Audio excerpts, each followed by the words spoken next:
Paskatīsimies uz sevi no malas. Kas ir mūsu dievs? Tā ir nauda.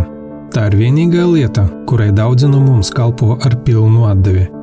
Mēs to pielūdzam, skrienam tai pakaļ, ziedojam savas dzīves, savus sapņus un reizēm pat savus tuvākos, lai tikai iegūtu vairāk. Bet vai nauda dod prieku un dzīves jēgu? Vai tā atrisina mūsu dzīves pamat problēmas?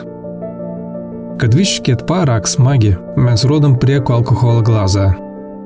Tā ir īslaicīga ilūzija, bēgšana no realitātes, kuru paši esam radījuši.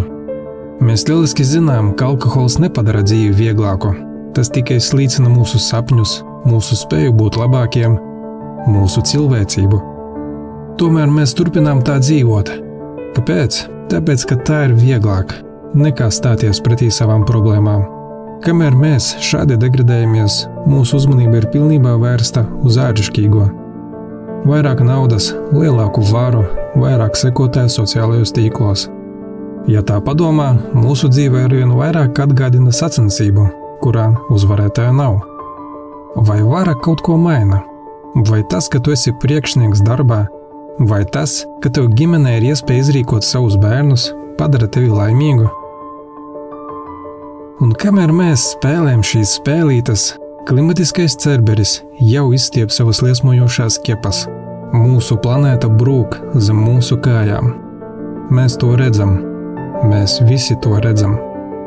Plūdi, sausums, ugunsgrēki, zemestrīces, vulkānu izvirdumi. Bet ko mēs? Bet mēs izliekamies, ka viss ir kārtībā.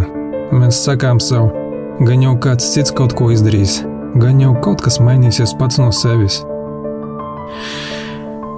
Šis jautājums, kurš mani nomāc, vai šādā gadījumā mēs tiešām varam sevi saukt par saprātīgām būtnēm? Vai saprātīgs cilvēks dzīvo tā, it kā rītdiena nekad nepienāks?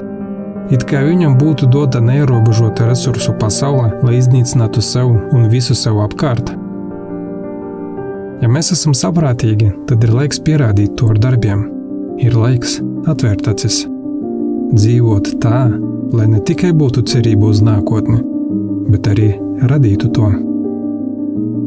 Citādi mēs vienkārši dzīvojam kā idioti, un tādiem nākotnes nav.